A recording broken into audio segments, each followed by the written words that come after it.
It was hard for me to imagine that I would ever find myself in this situation. I didn't have a clear explanation, I didn't see it in advance, and I didn't see a way out. I sat on a bar stool and sipped my drink, trying to imagine what my life would be like. 2 hours earlier, I was on call. I am a network troubleshooter and owner of my own company that provides network engineers to companies on a contract basis. When people have problems with their computers, they call a technician. When a large business has problems with all its computers at once, they call me. I still maintain my skills by going out into the field occasionally. It's high stress, high intensity, and high pay. People go crazy, everything stops, and they think I should just wave a magic wand and everything will go back to normal. Sometimes I can do this, but not at this time. Oddly enough, it was the brokerage firm where my wife worked. She didn't work in the building where I was. She had her office on the other side of the city, but I knew that she sometimes went there. They had over 200 computers, and not one of them could connect to the network. They were losing money and breathing down my neck, just like my mother did. I restored the network and forced them to leave. Now I needed to find out what caused the failure. It was completely accidental. I was simply looking for traces, hackers, viruses, or any other explanation I could come up with while running diagnostics. The files for this are usually hidden, so I looked for hidden files. There were quite a lot of them. Most of them are system files that are hidden because you shouldn't mess with them. They are hidden so that fools do not accidentally mess things up and destroy their system. I looked for files that were not system files and found several that were. One folder was in a very strange place. It was located in the system folder, 3 levels deep, and was labeled Christmas Party. It was the 3rd week of February, so I doubted anyone had planned a guest list. It contained 3 MP4 files. I ran a scan and the first file was infected. There was a malicious worm in it. I made sure he was quarantined and checked the second one. There was the same problem. The third one was clean and I started it. It was an office scene.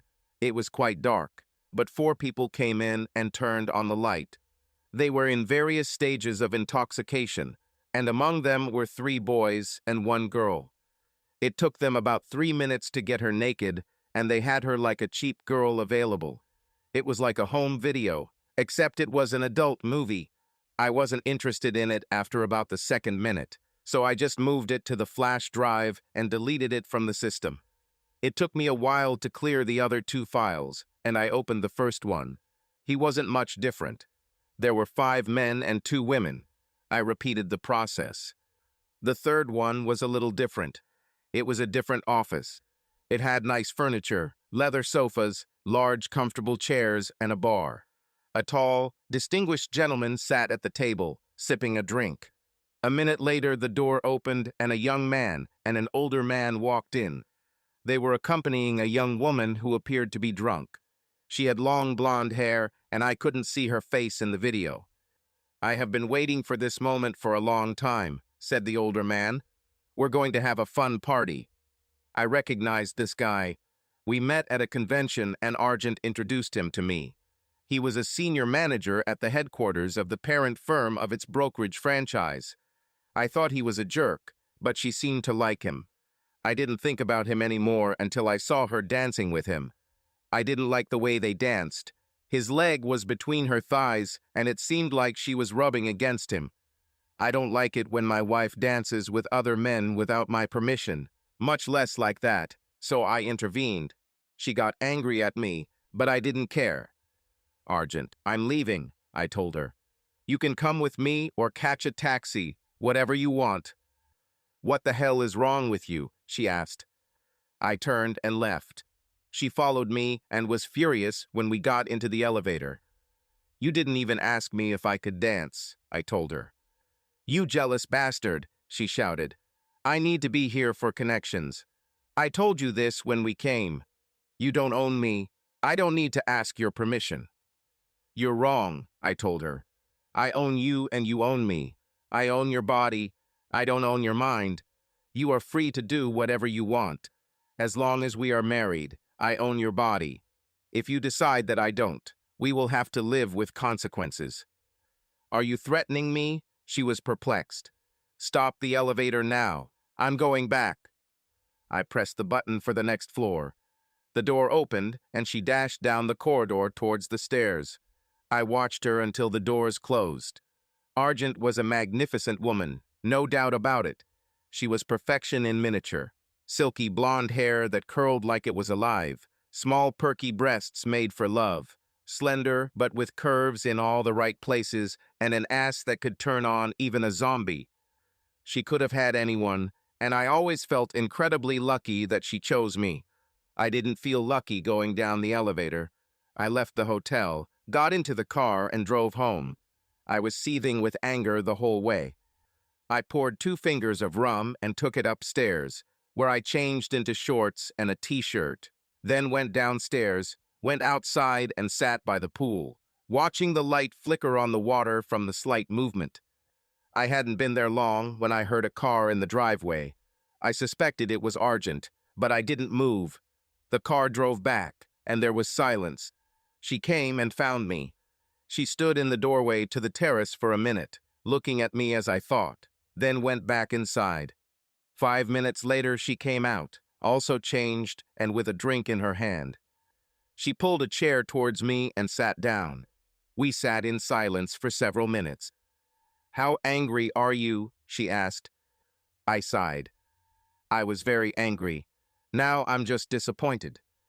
"I'm sorry," she said. "I reacted poorly. I'm sorry." "No, you didn't react badly," I said.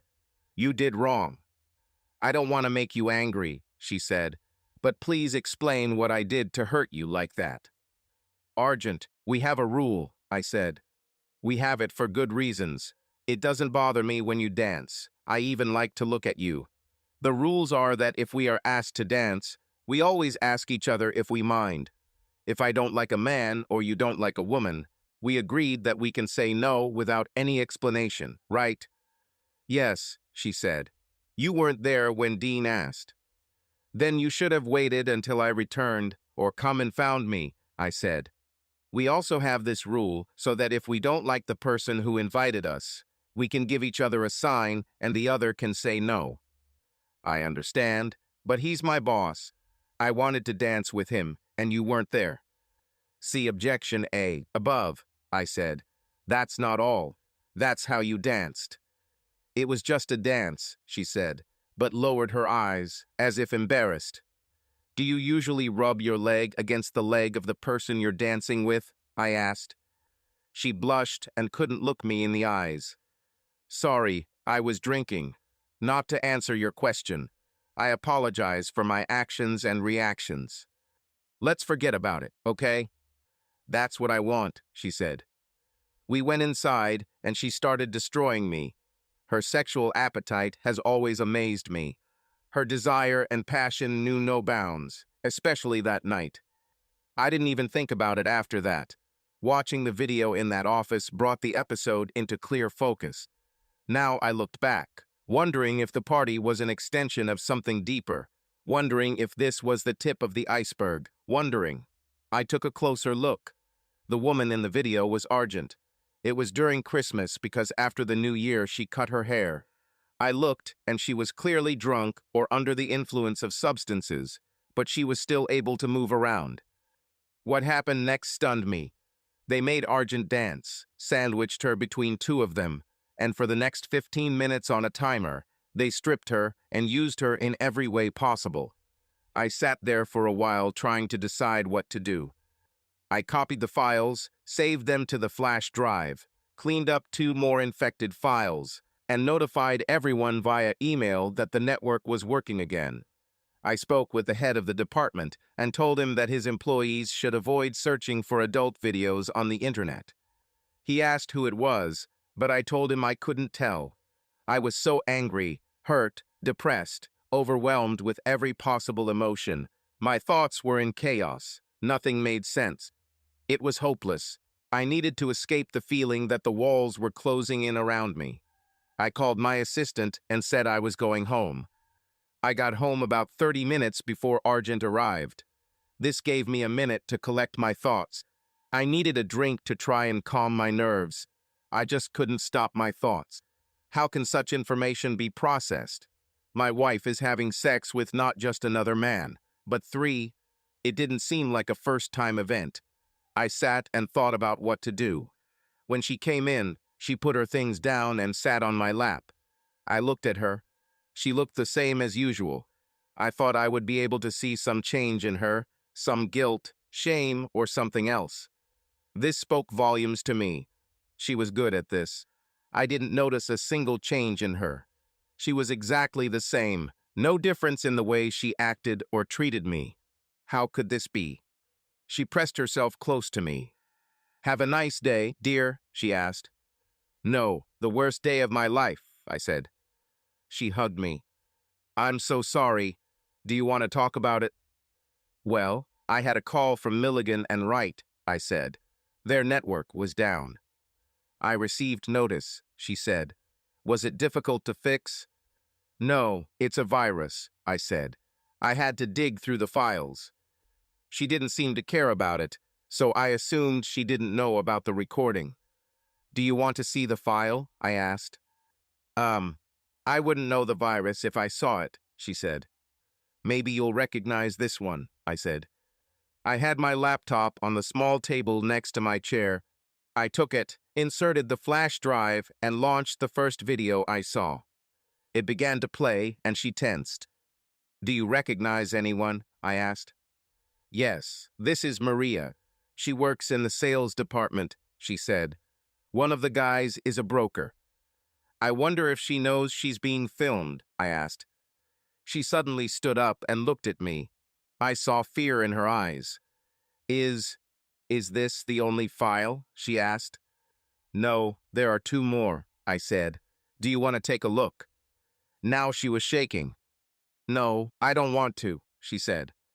"I know, Argent," I said, trying to keep the anger, the hurt, all those emotions out of my voice. "Oh my God," she jumped up.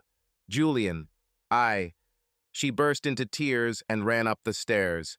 I heard the bedroom door slam shut and sat there, waiting, lost in my thoughts. 15 minutes later, I heard a knock, and she was coming down the stairs, carrying one suitcase and dragging a large one behind her. She stopped at the foot of the stairs. "Julian, I'm so sorry." "Yeah, me too," I said. She cried as she walked to the door, looking small and alone. I had no emotions. In the morning, I would be terrified. At that moment, I was simply numb. She left, and I was left alone. Of course, I had questions, but the answers most likely would not have brought me peace of mind, only more pain. I had no idea what to do. How is it possible for a life that was going 100 miles an hour on a closed highway to suddenly turn into a ditch in less than a day? I went to the bar and poured a shot of bourbon. I drank it in one gulp and poured more. I picked up the glass and then put it back. I don't see the point in this, I told myself. It will only be worse for me in the morning. Instead, I went to my box and looked at the labels. I found banana frosting and I wanted an indica, so I lit it up. I soon began to fly and soon became drowsy. I went to bed and didn't remember any nightmares the next morning. Now I just had to decide what to do with the rest of the day. My carefully ordered life was clearly in disarray. Maybe it's time to get spontaneous. I called Marcy. My older sister has always been by my side, and this time was no exception. I told her I needed her help, and she said she was on her way. I called work and told Olivia that she would be in charge until I returned. She already did everything better than me. We won't feel the difference. It's good to be an owner with a protege who is more talented than you. When Marcy arrived, I hugged her. We sat on the sofa, she hugged me, and I told her about my troubles. "What are you going to do?" she asked. "I have no idea," I replied. "I think I'll get ready, get in the car, and head west." "Where to the west?" she asked. "I don't know," I answered. "Can you help me?" "Maybe if I knew what you wanted," she said. "This is so unlike you, Julian. You planned the next 99 years down to the last detail." I laughed. "Well, Look where that led. She smiled. What about Argent? She asked. What do you think? I don't think so, I said. Let her think. Why should I think? She laughed. I don't know. I'm not married, remember? Yes. Why is that? I asked. I have always been interested in it. It was strange. She was extremely beautiful and had a string of boyfriends and girlfriends that was as long as my arm. She laughed. I'm easygoing. Julian, I thought you knew that. I can't be tied to one partner. I'm not looking for that. I'm perfectly happy on my own. I like options. Hell, I'm an option. I smiled. Yes, I know. I'm not going to worry about Argent. She obviously wasn't worried about me. She may be easygoing too, but she doesn't have the dignity to admit it. If she wanted to stay, she would have stayed. Yeah, I guess you're right. So what do you want me to do? Get me a property manager, I said. Rent this place out. Do your thing. You're a tough lawyer. You know all the moves. I'm not a divorce lawyer, she said. I don't know anything about this. Are you going to file for divorce? I'm not going to do anything, I said. Let her do what she wants. If she doesn't and I want to get married again, you can put me in touch with one of your colleagues who knows about divorces. I can do this, she said. Will you keep me posted? I hugged her. Of course. I love you so much, Marcy. We're family. Maybe I'll become airheaded like my big sister. She laughed. I don't think you have the temperament for this, bro, but have a blast. Make me proud. It took me 5 days to free myself, and during that time I never heard from Argent. Of course, I didn't try to contact her either. I gathered my things, packed what I needed, and was ready. I was going to ride and see where it took me. My car was packed to capacity. It was a 2013 Viper SRT-10, yellow and black. Not a lot of luggage space, but I managed. I didn't need much. Clothes, a laptop, and that was it. I hit the road. It was 444 miles from St. Augustine to Mobile, and there I stopped for the night. I was in no rush, just enjoying the ride, the hum of the V10 soothing my soul. My thoughts were full of what happened. Of course, you don't spend 7 years in love with someone and it won't occupy your mind when it's over. Truly, I could think about small things, and I suspected that this would last a long time. I ran through scenarios in my head. Argent comes up with some explanation I could accept, and we're back where we were. I played with this fantasy. I also planned evil plans for revenge and destruction. I was definitely going to be angry at the 3 bastards I could identify. I didn't know how much it was, but I could only deal with what I knew. I got up early and hit the road. I booked a hotel for a week in New Orleans. I had never been there and was planning to explore the city. I thought it would take my mind off things. This is what happened. Only in the hotel, at night, alone, did the demons come, tormenting me with visions of what was and what could have been. I walked and hung around, visited famous places, stayed late at night, and listened to live music. I would ask women I liked to dance, enjoy their company, and return to my room where everything would come crashing down on me again. I started to get irritated. Every time I didn't do anything to occupy my mind, reality would rush in again and I would be stuck. I've waited for that text or snap that never arrived, checked my email compulsively, rolled over at night to snuggle with my wife, and woken up to seemingly endless sadness. I called Marcy, and she kept me in the loop. She was kind of my lifeline, and I was grateful for that. A week of disappointment got me back on the road, and I spent 2 days in Houston, went to a baseball game, and had a good time. San Antonio and the Riverwalk were awesome. I liked the city and thought about staying for a while, but in the end, I was too restless. Something pulled me west. I got on Interstate 8 near Tucson, drove around, and a week later stopped in Yuma for the night. It was late when I checked in, around 11 p.m., and I could hear music coming from the pool area. It was an outdoor pool, and I saw a sign that it closes at 11 p.m. I brought my bag and laptop, connected the computer, and then realized that I forgot my phone. I walked back to the Viper and heard a little commotion by the pool. The guy at the reception tried to close the pool. There were 5 obviously drunk guests who wanted to continue the party. They argued with the guy at the front desk, and he called the police. I went back upstairs and watched from the window. 3 guys decided it would be a good idea to fight 2 policemen.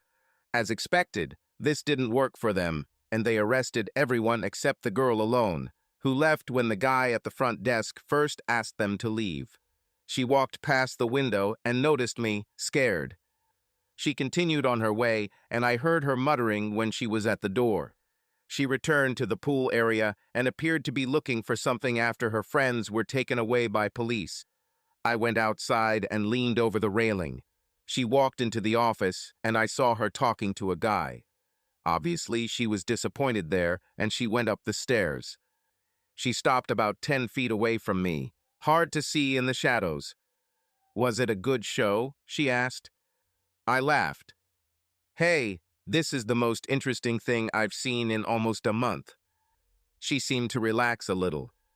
"You must lead a terribly boring life," she said. "That's who I am," I said. "The epitome of boredom. What were you looking for down by the pool?" "Room key," she said. "Are you lucky?" "No, and that asshole at the front desk won't give me a new one." "Where's the key card?" I asked. "One of the idiots I was with probably took it," she said.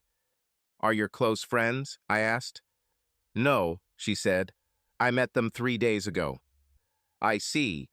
How badly do you need to get into the room?" I asked. "Well, I need to go to the toilet," she said. "Besides, all my things are there. Do you think the police will let them go soon?" "No," I said. "Not tonight. I can help you. Do you think they left the card inside?" "Yes, mine is there. Are you some kind of burglar?" she asked. I laughed. "No, I'm a computer specialist with an Arduino microcontroller." "Whatever it means, I'd appreciate it if you'd open the door," she said. I went inside and took my payment, and she was standing in the doorway. Can I use your toilet?" she asked. "Of course," I said. She walked into the room, walked into the light, and I was amazed. God, she was beautiful. She had dark skin, and at first I thought she was black, but then I noticed her eyes and facial features. "What?" She noticed that I was looking at her. Nothing. I'll just open your door," I said. "Thank you," she smiled at me, her white teeth sparkling, lighting up her face as she closed the bathroom door behind her. I heard the lock click and smiled to myself. I went down to her door, turned off the DC, and plugged in my board. In a second, she counted the code, and the lock clicked. I opened the door and held it open with my slipper. He returned to his room, and a minute later, she came out. "When will you open it?" she asked. I laughed. "It's ready," I said. "Really? Oh, God. Thank you. I don't know your name." "Julian," I told her. "I'm Tana," she said. She had a charming accent, and I liked her voice. It was low for a woman, a little husky and very sexy. "I was wondering, where are you from?" I asked. She laughed, very contagiously. "From the Federated States of Micronesia," she said. "I'm from Chukatl." "Gee, well, I've never heard of this. What are you doing in the USA?" "I backpack around the country," she said. "Yeah, I know they don't do that here, but my people do it all over the world. When I'm done, I'll come back and finish college." "How did you meet those idiots down there?" I asked. She shrugged. "We were picking oranges. We decided to come and see the dunes. Look, Julian, thanks for opening the door for me. I'm going to drop dead and leave here tomorrow." "What about your friends?" I asked. "They're on their own," she said. "If they're stupid enough to fight the police, I don't want to be with them." "Where are you going?" I asked. "I don't know yet," she said. "Get out of here. Good night, Julian, and thanks again." I walked her to her door, picked up my slipper, and went back to my room. I lay in bed and for the first time thought about something other than the terrible end of my marriage. Tana was fascinating, and thoughts about her kept me from slipping into that terrible rut. I slept soundly for the first time since leaving Florida. I grabbed breakfast and headed back to the highway. I had just started to approach the exit, and there she was, standing on the side of the road, clearly looking for a ride. I wonder if she knew how dangerous hitchhiking is. Her gaze never left the Viper. She had a backpack, and that was it. I stopped, and she looked at me. "Oh God, is that you, Julian?" "This is the real me," I said. "Is that you, Tana?" She laughed. "Where are you going, Julian?" "I don't have a specific destination," I said. "To the west. Looks like you're heading in my direction. Would you like to come with me?" "Yes, may I?" "Certainly." We managed to pack her backpack in the trunk, got into the car, buckled up, and hit the road. I drove off, and she was clearly delighted with the Viper. "This is the coolest car I've ever been in," she said. "I have a crush on her too," I admitted. "I've had it for 7 years, but I've never taken it on such a long trip before. It's as much fun as I always knew it would be." "Is she fast?" she asked. I pinned us to the seats and accelerated to 100 before slowing down to the legal limit. She laughed, and her large black, exotic eyes sparkled with delight. "Oh my God." We made ourselves comfortable. "Where do you think you're going, Tana?" I asked. "I'm not sure," she replied. "I need to work sometimes. I work, save money, then move to a new place. Maybe I'll get a job in California, picking fruits, vegetables, or something like that. Sometimes I work as a bartender or waitress, cooking." "Are you a good bartender?" I asked. "Not really." She laughed. "I have to look up recipes for everything, and I'm pretty slow. I learn, but then I forget if I don't do it for a while." We rolled forward, chatting amiably. It ended when she said, "Where is your wife, Julian?"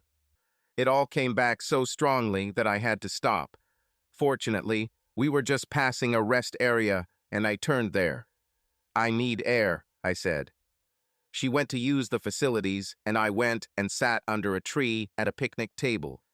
A few minutes later, she came and sat next to me, handing me one of the soda cans she had bought. "Sorry, Julian, it's none of my business." "It's not you," I said. "It's still pretty fresh, Tana. It's normal, really." "Well, I don't know what it is," she said. "Something bad, probably. How long has it been since it?"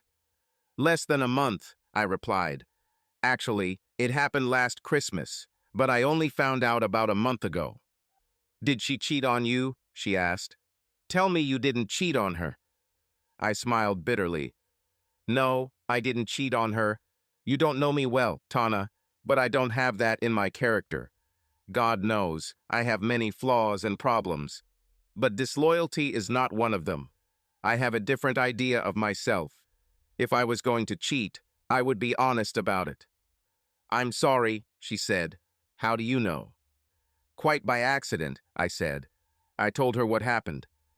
"Wow, what a coincidence," she said. "I think cheaters always get caught. I know it's not always the case, but there are so many ways to get caught. My face would give me away." "Yes, me too. I would feel so guilty that I wouldn't be able to behave normally. That's what really surprises me about my wife. I didn't have the slightest suspicion, and she never behaved differently." "Why should you suspect? You trusted her. That's what you do when you're in love." "Maybe it didn't bother her," she said. "What did she tell you?" "She said she was sorry as she walked out the door." "This is all." "Yeah, I haven't heard a word from her since then." "Have you tried to contact me?" I shrugged. "Why, like I told my sister, I'm not going to put in the effort. If she wants to do something, she has my number. I didn't ruin it. At least not like that." "I understand," she said. "I'm sorry it happened like that." "How did you know that I was married?" I asked. You have that ring there," she said. I looked at my finger, and sure enough, There was a pale indentation where the ring had been. I need to sunbathe there. I smiled at her, and she patted my hand. Maybe when we get to California, she said. Let's lie down on the beach and sunbathe. I need to ask you something, I said. Come on, she said, leaning her elbows on the table and looking at me expectantly. God, she was so sweet. I'll give you a ride wherever you want, I said. Do you need to camp? So, do you have enough money for hotels? She scrunched up her cute little nose. Staying in hotels will quickly drain my wallet. I mostly camp. Do you know how dangerous hitchhiking is? I don't know about camping, but if I were a woman, I'd be very careful. Oh, I'm careful, she assured me. Quick as lightning, she grabbed me by the throat and pointed the stun gun at my face. I was shocked, and she laughed and let me go. I coughed for a few seconds. Damn, Tana, what was that? She laughed again. I'm tough, she said. I know what I'm doing. No one can take me by surprise. Well, damn it. I don't think they can. Just please don't paralyze me, Tana. No, I like you, she said. You treat me well. Yes, I am. I'm going to go to the toilet now. That's what stun guns do to me. She laughed. Okay, meet me in the car. We continued on our way, and she made me stop at a store for some snacks.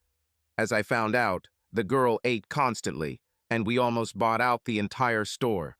My card got damaged, and she laughed about it too since I promised to buy snacks.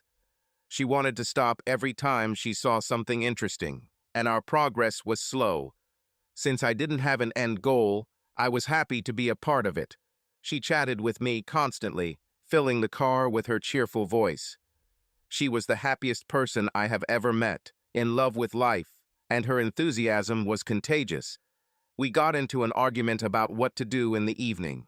I insisted on a hotel, but she stubbornly wanted to find a camping spot. I won the argument and booked us into the Holiday Inn Express. I promised to go camping with her, but I had no such intention. I lied at the top of my lungs and thought we would argue again the next evening. I planned to win this argument too. We had dinner and went for a walk along the main street of the city, looking into the windows of closed shops. When we returned, I told her that I was going to the gym. She wanted to join me, so we changed and went downstairs. When she came out, she was wearing a sports top and the raunchiest shorts I've ever seen. They were spandex, hugging her like a second skin, and you could tell her ass was almost exposed by how short the shorts were. They hugged the most amazing ass I had ever seen. She didn't have an ounce of fat, and she had more defined abdominal muscles than I did. She was simply stunning. She laughed when she saw my look. I'm kind of a gym rat when I'm at home, she said. It's noticeable, I said. You are a wonderful woman, Tana. She blushed. A slight peaky hue spread across her face, making her look even more adorable, and she became a little shy. Thank you, she said. I see you work out often too.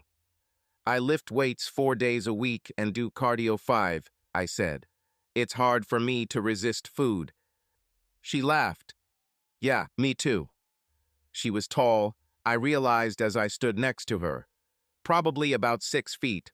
We stood close to each other, and I felt her cool little hand slide into mine. I looked down. Her hands were very elegant, with long, slender fingers and thin palms. Her nails were white and very long. She looked at me, and those huge, slightly raised black eyes were dark lakes. This is fine? She asked. I nodded, not trusting myself to speak. This girl fascinated me. When we got to the gym, there were a lot of cardio machines, but only dumbbells and a couple of weight machines. We made it through, and I quickly realized that she was very strong.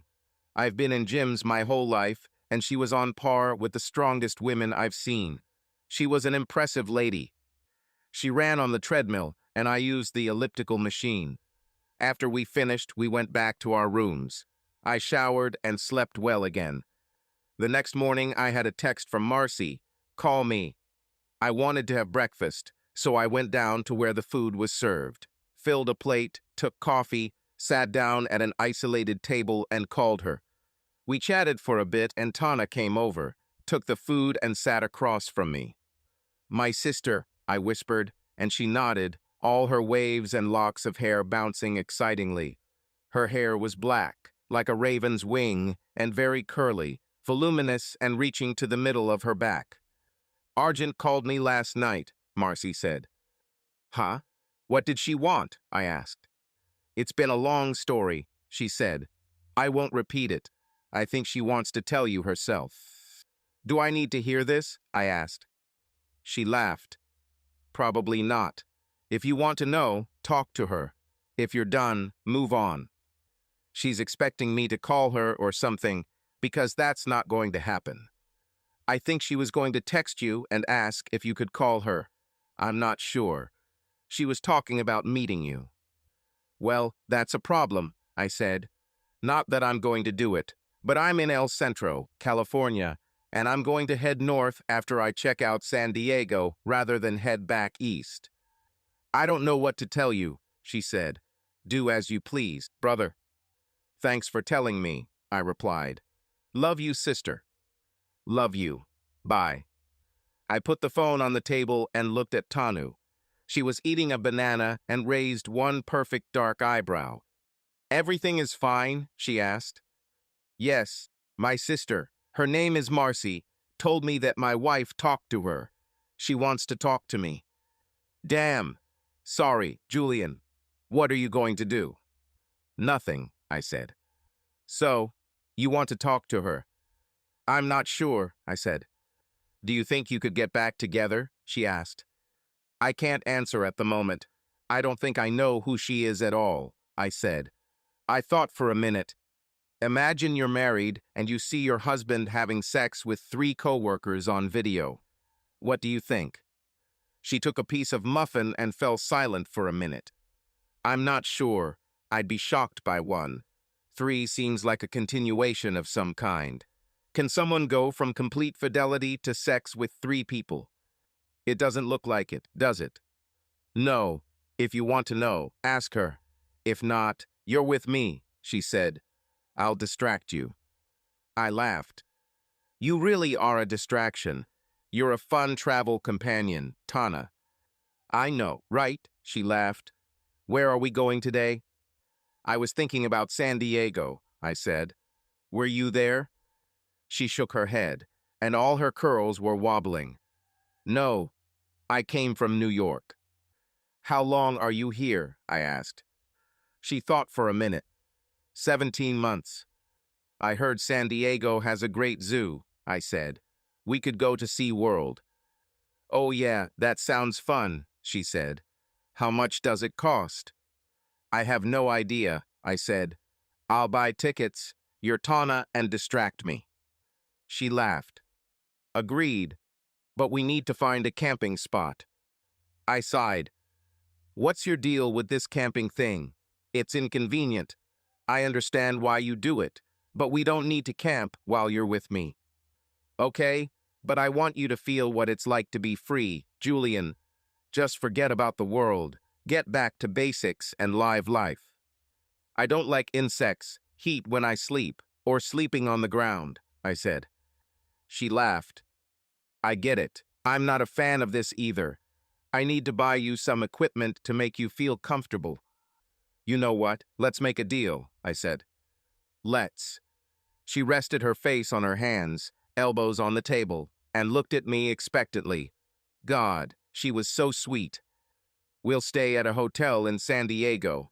We'll go up and visit San Francisco, and then I'll go camping with you in Redwood National Park. Deal?" She hesitated. This could be costly, Julian." "Are you embarrassed to say how much money you have?" I asked. She looked like she didn't want to talk about it. Her eyes turned away from mine, and she seemed embarrassed. "Hey, it's okay," I said. "Look, I was crossing the country, stopping at cool places, seeing sights, and I was miserable. All I could think about was what happened to Argent. It was sucking the life out of me. Ever since I met you, I've been having fun. I hardly think about all that nonsense, and it's thanks to you. I want to continue to have fun while we can be together, okay? I'll pay for your numbers. Seriously, Tana, I don't mind the money. Doing me a huge favor, not the other way around, please. She thought for a minute. Okay, damn it. I like you. I like being with you. You're a good guy, and it's always more fun when you have someone to do things with. I agree. I breathed a sigh of relief. Thank you, Tana. You're a wonderful girl. Are we friends? Oh, yes, she said. Are you ready to hit the road? The San Diego Zoo was cool, and I've been to SeaWorld in Florida before. But this place was just as fun, and Tana made every minute memorable. She was so innocent, in a special way. It seemed that every second was new and exciting for her. She drew energy from some endless source and was absolutely in love with life. She was completely unpredictable and spontaneous, and I had fun just being around her. Walking around the zoo, she took my hand, and this became our habit. She was a very sociable girl, constantly touching me, pressing herself, pushing her hips against me when we walked. We ate every new treat we could, and she loved them all, no matter how unhealthy they were. In my room after SeaWorld, I received a message from Argent. I almost deleted it, but finally opened it. Can we meet and talk? I have something to tell you. I considered not answering, but eventually signed and made up my mind. It won't work. I'm in San Diego. When will you be back? Not sure, I sent. Maybe never. Can I call? Yes. Just once. Argent. If I want to talk after this, I'll call. Got it. Yes, I would really like to talk to you in person. That won't happen in the foreseeable future. This caused her to send me a sad emoji, but my phone vibrated. This was her number. I accepted the call. Hi, Julian. Could you tell me what you're doing in San Diego? She asked. I didn't expect this to be the first question. Well, my life recently fell apart, I said, and I thought I should move away for my mental health. I heard her hold her breath. It took her a second to compose herself. I understand. My life has collapsed too. I heard that when you cheat on your husband, have orgies at work, it's not always fun when he finds out. I promised myself not to be vulnerable. I wanted to show her how much it hurt, but I couldn't help myself. All the bitterness, anger, and pain poured out of me in caustic sarcasm. She was again shocked by the silence. What the hell did she expect? That I will sympathize with her? Okay, I guess I deserved it, she finally said. I heard her trying to hold back her tears. Can we talk without all this hysteria? I know you're suffering, Julian, and I'm sorry I caused it. Hitting me might help you, but can I just tell you what's on my mind without you attacking me after every sentence? I sighed. I was suddenly overcome with fatigue, tired of all this drama. What do you mean, Argent? She was silent for a moment. First of all, I want to apologize to you. I know this is absolutely not enough, but I'm sorry, Julian. What exactly are you apologizing for? I asked. For everything I've done. I'm sorry for betraying you, for hurting you, for your suffering. You're a good person, Julian, and I'm sorry for what I've done to you, every minute of every day. Okay, anything else? I asked. Yes, I hope that someday you will forgive me and not think of me with hatred in your heart, she said. So am I. I think I owe you an explanation, she said. I want you to know that I love you and would be happy if I could become your wife and spend the rest of my life with you. Well, I don't want to get hysterical, but this seems a little inconsistent with your video and the extracurricular activities on it, I said. She let out a small sob. Yes, I know, but it's true nonetheless. What were you doing, Argent? Do you mind telling me that? Yes, I object, but I'll say it anyway, she said. It's very difficult for me to say. It was a combination of a lot of things. One of them was that I slept with everyone I could to get ahead in the ranks, Julian. It was partly because of my career. and partly because of who I am as a person. I think you'll have to explain what you mean by who I am as a person, I said. Julian, you know I wasn't a virgin when we met, she said. You never asked me about it, and I never did either. I didn't ask you either. Cold. Don't get me wrong here. I've never experienced anything as satisfying as making love to you. It's still the best sex I've ever had. That's comforting, I said. Stop being so sarcastic. I'm telling you the truth. I never told you this because I didn't think it was important, but I love sex, Julian. It's just physical pleasure for me. Before I met you, if I liked someone and I wanted to have sex with him, I did it. There was no emotion, only physical desire.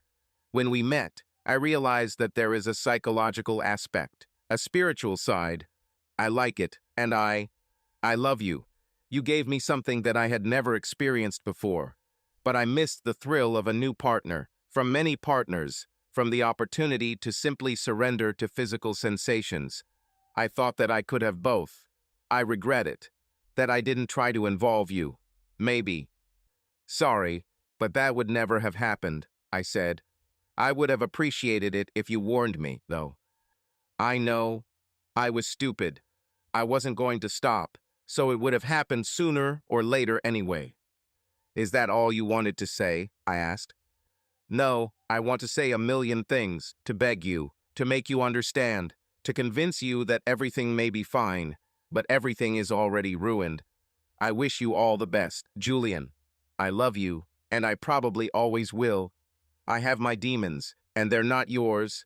If you ever want to talk, call me. When and if you come back, let me know, and I'll give you a chance to get back at me, okay? I had to laugh. I'll look forward to it. Surprisingly, when I broke the connection, I felt better. Not good, but better. Sometimes what you don't want to hear may be exactly what you need to hear, I thought. Let's see what Tana says in the morning. The thought of this brunette goddess made me smile, and the smile remained on my lips until I fell asleep. When I woke up, I texted Tanya, saying that I wanted to invite her to breakfast instead of eating at the hotel buffet. She sent me a picture when she was ready, and seeing her smile was the right way to start the day. I decided. We packed up and hit the road, stopping at a place that offered breakfast all day. I feel like you have something you want to tell me, she said after our food arrived. I forgot to put on my tinfoil hat, I said jokingly. You are reading my mind. She laughed. Yes, I have such abilities. I can imagine you have them. You're some kind of little witch, I told her. Yes, I really have something to tell you. Argent texted me last night, then called me. Oh, what did she say, or do you not want to talk about it? No, I want to tell you. We talked for a while. Basically, she just likes sex with different people. She apologized for not being honest with me, said that she still loves me, but is not going to give up sex with other people. We agreed that separation would be the best decision for both of us. There was a questioning look on her face. God, she was so sweet. How do you feel about this? She asked. Probably relieved, I admitted. I felt pretty insufficient, Tana. Like there was something missing in me, something I couldn't give her because I just wasn't good enough. Emotionally, mentally, probably even physically. And now? I laughed. Well, apparently there really was something I couldn't give her, because I'm only one person. She smiled at me. What about the voices? I laughed. They're pretty quiet right now. They're telling me now that we should see what kind of trouble we can get ourselves into today. What do your voices say? Same thing, she said. Can we go to Hollywood? We can. We spent 2 weeks in and around Los Angeles. We decided that to really see all the places, go everywhere we wanted, and do everything there was to do there, it would take 10 years. Tana was starting to feel a yearning for change by the time we decided to move on. These 2 weeks were more fun than the previous 2 years of my life, I felt. It was great not having to worry about work, homework, and basically not having anything to worry about. Of course, this couldn't go on forever. I would have to do something eventually, but it was nice to just go with the flow, let whatever happens happen. And Tana was a total free spirit. We left Los Angeles with some regret and headed up the coast to San Francisco. We were already old friends by that time, and I felt absolutely comfortable with Tana. She obviously felt the same way, and I began to realize that this girl, this woman, was the one I wanted in my life all the time. We had silly conversations, just teasing each other, and deep philosophical conversations too. We were driving, the music was playing loudly, and when I looked at her, her eyes were closed and her head was resting on the back of the seat. I was a little surprised when she suddenly reached out to turn off the music. She pressed herself close to me, resting her head on my shoulder, and all her curls covered us like a curtain. "Julian, can I ask you something?" "Of course," I said. "That sounds serious." "No, just a question. I was reminded of this song we were listening to, and it got me thinking.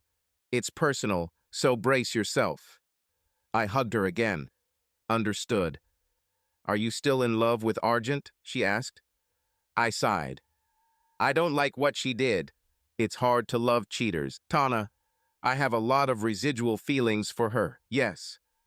"Well, you said that she told you that she still loves you and wants to marry you, right?" "That's what she said." "Well, I was wondering, maybe why don't you want to marry her?" I was silent for a minute, and she looked at me, those exotic upturned dark eyes piercing my soul. "You are angry?" she asked. "No, just collecting my thoughts," I said. "Think of it this way. Let's say you and I are business partners. Let's say we make and sell widgets. Let's say we've been selling them for 10 years. And one day you find out that I made a deal with a company to sell them widgets." She laughed. "Oh, my favorite things, gadgets and widgets." I laughed too. "Yeah, right? But I did this for 5 years, and I never told you about it. You're my partner, but I ran this business for 5 years and kept you in the dark. How do you feel about that?" "Betrayed? I understand what you mean, and I probably feel the same way as you." There was silence for a moment, and she rubbed her cheek against my hand. "I'm sorry, Julian." "Thank you. Can I ask you something else? Imagine the situation you described, but suppose I was the person selling the widgets, and I got you involved from the beginning, and we sold the widgets together." "It's a completely different game," I said. "Maybe I would like to sell widgets with you, or I wouldn't be interested. But either way, you would be honest and not intrigued behind my back." She fell silent for a minute. "Yeah, I think honesty is everything." "It may not be all of it, but it's a big part," I said. "If she had told you that she was interested in this from the beginning, would you have married her?" she asked. "No, I don't think so," I said. "What's the point? If you're going to live like you're alone, why get married?" "I don't know," she said. "I'm sure I'll come up with something." I laughed. "Well, be sure to tell me when you come up with an idea." "Definitely. I'm pretty smart." "I know, and she's damn cute too," I said. She blushed. "Thank you." I thought she really had no idea. She didn't really think about her appearance. She simply considered herself Tana and didn't think about anything else. We wandered around San Francisco, visited Chinatown, tried some obscure but delicious food, explored Fisherman's Wharf, attended 2 dinner theaters, and had a great time. We were having dinner and watching a show, and I could see that she was thinking about something. "What?" I asked. "When do we go camping?" she asked. "Oh, God. You won't let me forget about this, will you?" She laughed. "No, you promised." "I don't have any equipment," I said. "Bye." "Where am I going to put this?" "We're not driving a truck," I said. "Let's leave the Viper in the parking lot and rent a Jeep or something," she suggested. "I'll help you pay." It was clear that it would not be possible to leave, and I gave up. We parked the Viper, rented a small Jeep Renegade, and stopped at Dick's Sporting Goods. "Wow, that's a big Dick's," she said as we pulled up. then laughed until she cried when she realized what she'd said. It was infectious, and we could barely get inside. I didn't intend to exhaust myself too much. I bought a tent, foam mattresses for sleeping, sleeping bags, a small gas stove, several cooking pots, good thermal bags, and a voltage converter. We both pushed the cart as we walked out, and she was delighted with everything. "We might as well take the hotel number with us," she said. She laughed. We could take the hotel room with us. We stopped at a grocery store, shopped, and she reserved a campsite in the backcountry on her phone while I bought food and drinks. We filled our thermal bags with ice and set out on our adventure.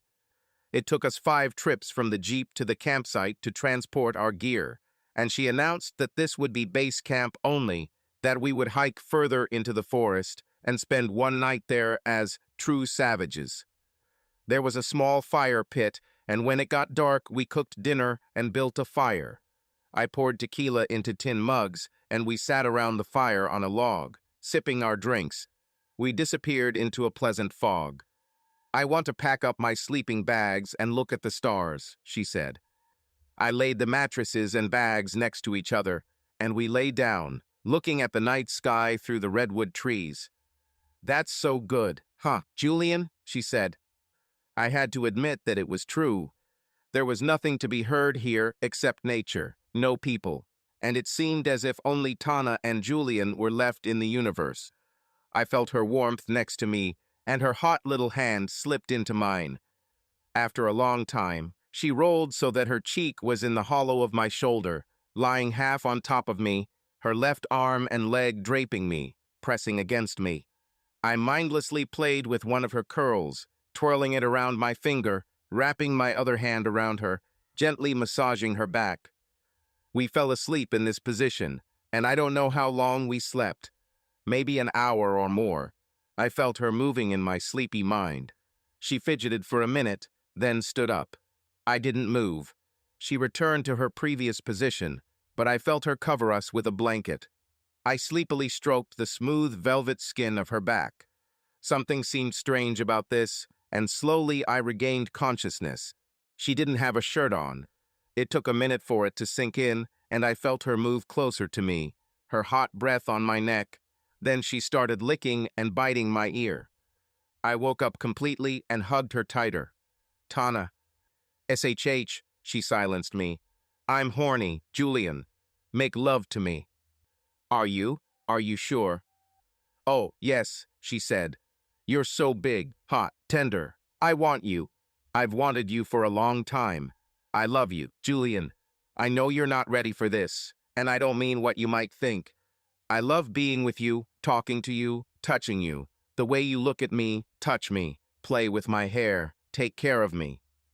I love you too, Tana, just like you say. I love you more than anyone I've ever met. I want you in my life, and I don't want to ruin anything, you know? Don't worry, Julian. Just make love to me. Sit." We made fantastic love. It was late morning when we woke up, and I never wanted to move again. Holding Tana in my arms was heavenly pleasure, but I needed to go to the toilet. I got up, relieved myself, and started preparing breakfast. We had eggs and bacon grease on toast. There was strawberry jam, and I kissed it from her lips. We cleaned up the area, packed up what we'd taken with us, shackled and locked up any items we'd left behind, and hit the trails. I always hated camping while I was doing it. I did it and had fond memories of it later, but nothing like this. I figured it was the company that made it special. When we returned in the evening, she asked me to set up a hotspot on my phone so she could use my laptop. We went back, got it, and she went online. "What are you looking for?" I asked. "A job," she said. "Really? What job?" "We'll see," she said. "This is how I can afford to stay in the US. I need a job." "I understand," I said. I watched her, a wrinkle forming on her forehead as she worked. "I like the sound of this one," she finally said. "Which one is this?" I asked. "Picking almonds," she said. "It's in the Central Valley. I like almonds." "Me too," I said. Do you know anything about this? No, actually, I've picked apples, citrus, and peaches. It's hard work, but it's outdoors and they provide a place to live, like a little cabin. She looked at me. Come with me, Julian. I laughed. Hey, I don't need a job. She looked sad. I was hoping. Her voice faded and broke off. What? I asked. Well, did last night mean anything to you? She asked. Are we just friends, or is there more to it, Julian? It meant a lot to me, I told her. Don't think for a minute that it wasn't like that. I don't know what it means yet, but it means something, that's for sure. I don't want to lose track of you. I know that too. She smiled a happy smile, closed the laptop, and sat between my legs on the rug, leaning against me. It meant something to me too, she said. I can't make love to someone I don't love, Julian. I understand, I said. I love you too, Tana. I'm just trying to wrap my head around that, you know? So am I, she said. If I find a job and you don't come with me. I never said I wouldn't go with you. I said I didn't need a job. But you have to work there to stay, she said. Give me a minute to think, I said. Okay, I'll be as quiet as a mouse, she said. How long will you think as you think? I laughed. You said you would remain silent. Now tell me what you were thinking. That's what I was thinking. I need to know something from you. She crawled back towards me, leaning against me again, and I hugged her, both hands on her magnificent breasts. She sighed in pleasure. What did you want to know? How long do you plan to stay in the US? Well, I don't really have a plan, Julian. I just do things, you know. I laughed. Yeah, I know. I mean, years, months, what? Months, for sure, she said. Maybe years. Why? You have family back in. Where did you say you were from? Yes, I have a mother and a brother. So are you sure you'll come back? Yes, I love them, Julian. This is my home. When I'm ready, and I don't know when that will be, I want to see them. Okay, let's say you stay a year. Is that possible? Yes, I'd say it's likely. Will you be with me? If it works, yes. I can't wait to hear it then. Okay, we will go to the valley and collect almonds. I will work with you, but you also have to agree to something. For what? When we finish picking almonds, you will come with me to Florida, I said. She tilted her head back to look me in the eyes, and she was so beautiful it took my breath away. Okay, but why and what are we going to do there? We will live together. She laughed. We've been doing this for a while now. I smiled at her. Yes, but making love is the new part of it. I love being with you, Tana, but I'm still pretty disheartened by how things ended with Argent. Do you understand? Yes. I really love you, very much, and I'd like to see where this goes. Is that what you want? She nodded. Yes, but explain how it will work. What's your major in college? I asked. I'm studying to be a nurse practitioner, she replied. I have an idea, I said. We'll live together. You'll go to the University of Florida, and we'll see what happens. I need money, really, she countered. I sighed. Yes, I understand. Here's what I'm proposing. If you live with me, you won't have to worry about housing, food, such things. You'll only have to pay for school fees, books, fees, and pocket money, right? She nodded. You know there are jobs in Florida too, right? She asked. Yes, but picking citrus fruits or bartending doesn't pay for school, she said. I would need a better job. I could live pretty frugally backpacking, but I need a good job to go back to school. Could you work for me? I asked. No, this could get complicated, she countered. Besides, what would I do? I don't know, I said. Could you manage the office? Yeah, I think I could. I've never done it, but I'm smart and I work hard. I hugged her, giving her physical reassurance. I know you are smart and work hard. I would hire you as a regional office manager. But when would I go to school? I sighed. Yes. How long do you have until you get your degree? I have a bachelor's degree in nursing. It will take me 4 semesters to get my master's degree. Then I could work while I get my doctorate, she said. Why are we picking almonds when you have a bachelor's degree? I asked. I'm not certified to work in the US, she said. Ah, I see. Will you let me lend you some money? I asked. No, I don't want to accumulate debt, she said. I laughed.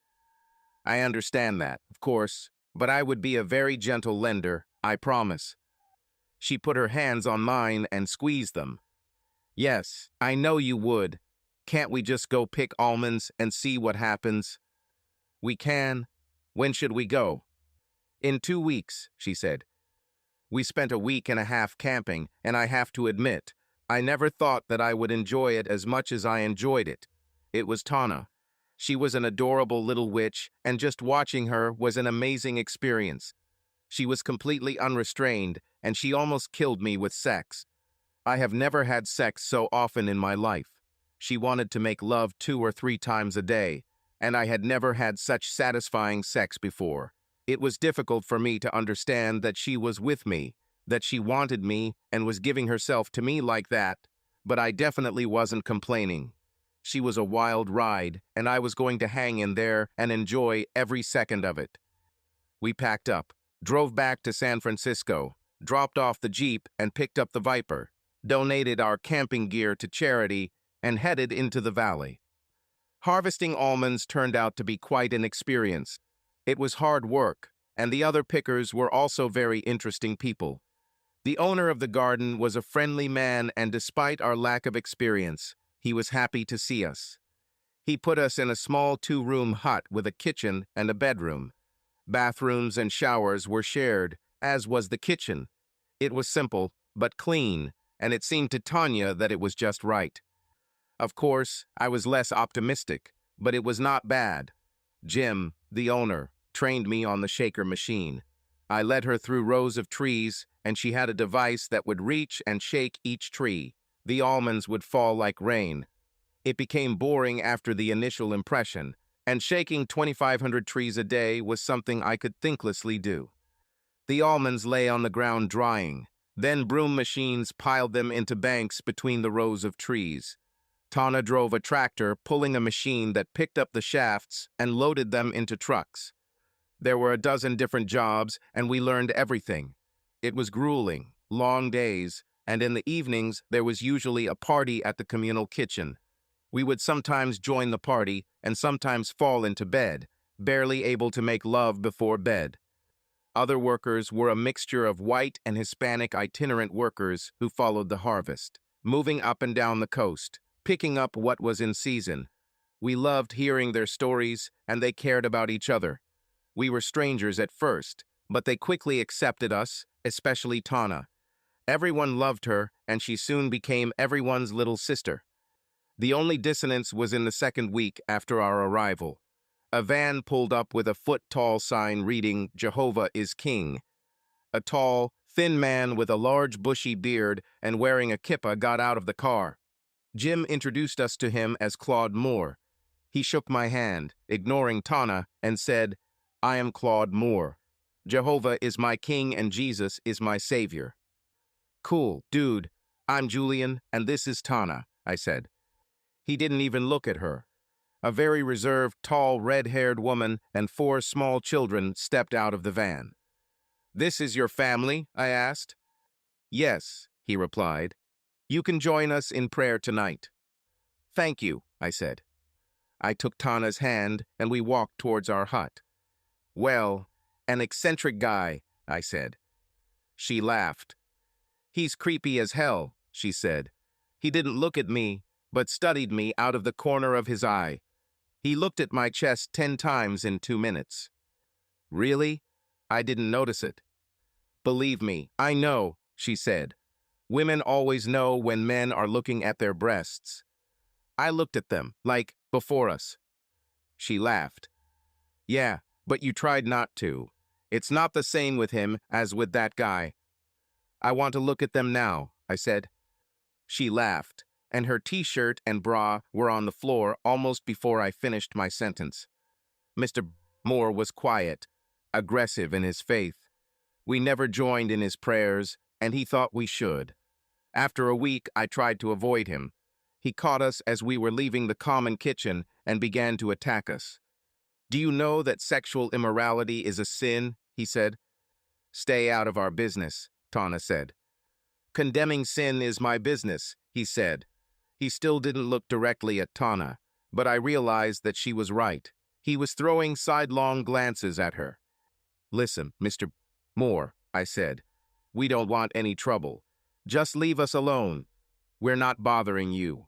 We're just doing our job and not bothering anyone. Harlots will be thrown into the lake of fire, he said. Now he's really pissed me off. Do you want me to hit you? I asked. Say anything about Tanya again, and you'll spit out your teeth. God's people do not fear the ungodly, he said. I'm sure God's people don't stare at women's breasts, Tana noted. Indecent clothing tempts even the righteous, he said. I am tired of this. Come on, Tana. We started to walk away, and he made the mistake of following us. The manifestations of the flesh are obvious: fornication and adultery. I turned around and grabbed him by the throat, pushing him back towards the building. Shut the hell up, I said. Or do you want me to silence you? Julian, he's not worth it, she said, tugging at my arm. You have no power to harm me, he said. I am one of the 2 witnesses spoken of in Revelation 11, who will be killed in the streets of Jerusalem and will be resurrected 3.5 days later. God will protect the 2 witnesses and destroy their enemies with the fire of their testimony. Damn, you're crazy. Moore, get away from us, otherwise you won't make it to Jerusalem. I let Tanya pull me away, and I was furious. Don't let him get to you, Julian. I've seen them before, she said. Yes, religion is a big deal at home, she said. There will always be those smug bastards telling everyone they'll be thrown into the lake of fire. I knew religious people, I said. I respect them, even if I don't agree, but I've never met anyone like that bastard. 3 days later, Raoul caught him beating one of his children behind the warehouses, and he and Dave beat him to a pulp. Jim fired him, and he left within the hour. I'm glad I wasn't involved. I just feel sorry for that woman and the children, Tana said with tears in her eyes. Yes, there are many accidents in the world. You know, Tana, you are such a doll. I love how big your heart is. She winced for a minute, but it wasn't in her nature to stay upset for long. The almond harvest season was coming to an end, but Jim offered us a job trimming trees. We worked for another month, and I liked the job. I loved working next to Tana, and we turned it into a party. If trees could blush, they would, because we made love all over the garden. It was an interesting life, and I could understand the appeal. The money was worthless, but there was no point in spending it either.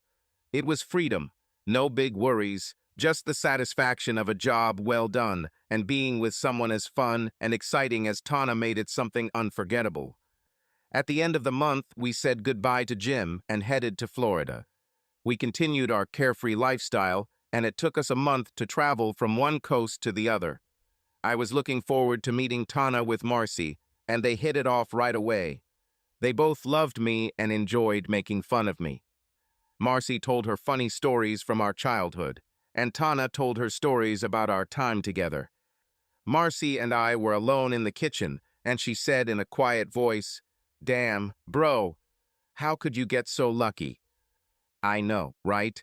She repeated a thought that crossed my mind 10 times a day. You landed on your feet. God, she's a treasure. Julian, she's beautiful, sweet as honey, and smart. You'll have to hang in there. This girl could be a star. I agreed, but I don't think she has those thoughts. She agreed. No, but I could. Do you love her? Love. I wasn't sure at first. I mean, she's obviously so sweet, but at first we were just friends, then free lovers. but the more time I spend with her, the more it feels like she's cast a spell on me. Every time she touches me, I get a wave of euphoria. It's hard to explain. I think you said it perfectly, she said. You're in love, Julian, and she adores you. It's written all over her face. I hope so, I said, because I never want to lose her.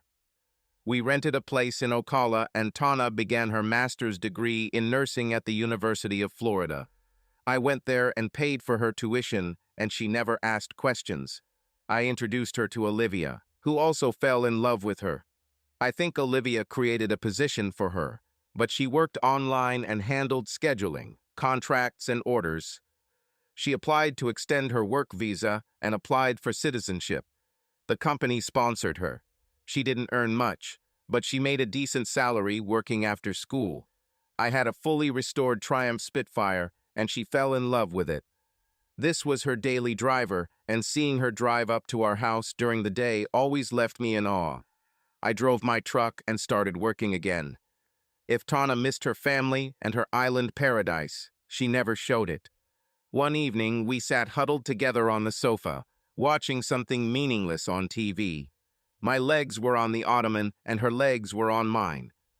Tana, are you happy? I asked her. Delighted, she said. Why? Well, you have one more semester to complete your master's degree. Are you going, or are you going to work? I'm going to get my doctorate, she said. Are you going back to Micronesia?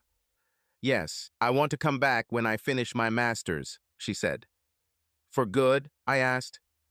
Oh my God, Julian, why are you even asking me this? She looked offended. Tana, we never talk about this. I know what you are like. You just like to live one day at a time. I understand that, and I love how spontaneous you are, but I need you to understand me too. No things. No, I won't stay there. I'm with you. Don't you know that? I don't want to make assumptions, I told her. God, Tana, I love you so much. I am hopelessly, desperately in love with you. She pressed herself close to me. I love you forever, she said. I squeezed it. It makes me so happy, beautiful. She looked at me. Julian, why are you still married? She asked. Why didn't you file for divorce? This shocked me a little. I didn't really think about it. I think it's just inertia. I should apply. Why are you asking this? You want me to make plans, to let you know where my head is, but I live with you. We are together, and you keep me in limbo. Are you saying that you want to get married? God, I couldn't ask for anything better. I didn't know you'd want this. I wasn't sure how you would react. You seem a little different, Tana. You didn't ask me and you can't, she said. Wow. Well, I don't know what to say. I think I have some work to do. I wasn't worried because I thought that if Argent wanted to get married again, she could do it. We need to learn to communicate a little. It's better here, Tana. We're doing well, she said. I tell you everything, but you keep that shit in a bottle. Don't tell me how you feel. I know you love me, but you're afraid you'll scare me away if you ask for commitment. What's my vision? There is a future. I had to admit that there was truth in this. I didn't want to put pressure on her, make her feel uncomfortable, but that was because she didn't bring it up and I wasn't sure she wanted it. She was such a free spirit, and although she talked to me constantly, it was an in-the-moment conversation. This will change, I decided. The next day, I made an appointment with a lawyer. A week later, Argent was served. I received a message. Really, Julian? Just completely unexpectedly, without warning or even communication. Sorry, that was rude, I replied. Where are you? She asked. Ocala. Can you meet me and talk about it? I'll have to check. With whom? I didn't answer. I told Tanya what I did. Do you want to meet her? Not really. I think I need to do this, though. Tell her you'll meet her for lunch on Friday in Gainesville. I'll go with you, she said. I think this is a bad idea, I said. Are you going to kick her ass or something? She was laughing. No, but I want to meet her. She was a part of your life, and I want to see it for myself. I also think you deserve a little payback. I think you're with me. She won't like it. Why didn't you ruin it for lovers or something? To be honest, I was going to do it, I said. Then I met you and kind of forgot about her. She showered me with one of her juicy hot kisses. Awa, this is so good for my ego. I still think you should ruin them. I laughed. Tana is cruel. I couldn't stop laughing. You are killing me. How about we ruin their computers? I asked. Oh yes, can we? I have access to their network, I said. Hey, I need to text Argent. Then we will ruin them. I arranged to meet her for lunch without mentioning that Tana would be with me, and we began our revenge. Tana took unholy pleasure in the whole process, giggling evilly the whole time. Every new problem I asked them irritated her again. None of them were able to keep their jobs, and the two I knew were married accidentally sent the video to their wives. Tana's thirst for revenge was satisfied. She dragged me into the bedroom and destroyed me. After hugging her, she continued to giggle. Being angry turns me on, she whispered. She remained horny for the next 2 days, and I was a walking zombie when we met Argent. She was fashionably late, as always, and when the host brought her to the booth, she looked a little shocked to see Tanu. I introduced them. Tana wasted no time.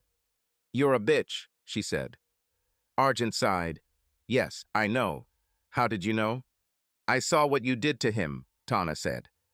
I regretted it every minute, Argent told her. I don't, Tana said. He's mine now, and I'm so glad you did it, except for how much it hurt Julian. Is yours? Asked Argent. She's too young for you, Julian. Yes, but she's loyal, I said. Yes, I am, Tana said. They sized each other up for a minute. God, you're beautiful, Argent told her. Thank you. I think you're so damn cute, Tana said. I think you'll always be cute. Are you attracted to women? Argent asked her. Yes, some women, Tana said. I looked at her, and she smiled mischievously at me. What? Women are wonderful. I like beautiful things, Tana said. I had no idea, I said. Oh, he just recently became yours? Asked Argent. No, we've been together for almost 2 years, Tana said. This topic was not raised. At the moment, I'm attracted to Julian and no one else, so we've never really talked about it. It's clear. Do you think there are 3 of us? No, Tana said. Never with you. You don't deserve this. No, I think not. However, I can't blame the girl for trying. You know, I still love Julian. I will always love. You, him, me will make a great team. I don't see much of a team there, I said. You are playing too much for the opposition. She sighed. See, you never really understood. I have never been in any opposition team. You don't understand that sex is sex, love is love. I have never had the slightest feeling for anyone other than you. You understand? What am I saying, Tana? Sort of, she said. I once had sex with a couple for whom I had no feelings. I was into it while it lasted, but afterwards I felt kind of cheap. I don't think you understand, Argent. Sex, I understand that some people have open marriages and all that. I'm not judging them, but they can do what they want, like going behind people's backs. Who love you, have sex, sneak up on you, and do treacherous shit to them. Okay, I know it was wrong, Argent said. I apologized for this and will apologize 1,000 times more. I just got carried away with it. I didn't see any way to get Julian on board. Maybe if No, I screwed up. I can't go back and fuck anyone. No, you can't, I said. We're not here to blame each other, are we? Why are you here, Argent? You wanted to talk. What are you doing? I'm struggling, she said. Neither with you, nor with Tana. I see what you have. I'm fighting for a piece of you, Julian. I didn't do anything because I didn't love you. She glanced at Tanu. I would like a piece of you too. I know you must be special, otherwise Julian wouldn't be with you. What can I do? Move on, Tana said. You are very attractive, Argent. I like you, but it'll just be Julian and me. Argent looked at her for a long time. I still love him. Yes, I know. I see it. You just love yourself more, Tana said. There was no point in repeating this over and over again. Nothing will change. I need you to sign the divorce papers, I told Argent. We can make it simple. There is no need to argue about anything. Does it sound good? She sighed again. I don't want a divorce. I want to go back to where I belong. The three of us can handle it. We are intelligent. Tana shook her head. You don't belong anymore. I do. What about a mediator, a consultant? Argent, that won't happen, I said. Let it go. She sighed. I won't let this go. I will sign the papers, but I will always hope. I know you're a good person, Julian. You won't be angry about the settlement. I trust you. It's a pity that I can't trust. No, I won't go there. There are some strange things going on at work, Argent said. Tana laughed. I see that this amused you a little, Argent said. The giggles intensified and caused me to start, and then Argent. Yeah, I guess I should say thank you for not getting me involved. Yes, you should, Tana said. We finished eating and Argent stood up to leave. Will I ever see you again? Did she ask us? No, we both said at the same time. She sighed, turned away and left. We watched her leave. She has a nice ass, Tana said. Who? I asked. This woman, she said. Do you know her? Yes, she is someone I once knew, I said. I turned to my little lover. Tana, I want you to know that I am going to ask you to marry me as soon as the divorce is final. I think we'll be in Micronesia for now. She squealed slightly in delight. I can't wait, she said, giving me the hottest kiss of my life. Subscribe to our channel so that your second chaff doesn't cheat on you, and go ahead and listen to the next story, because this story is nothing compared to the next one. If you're under 18, don't even think about listening to the next one.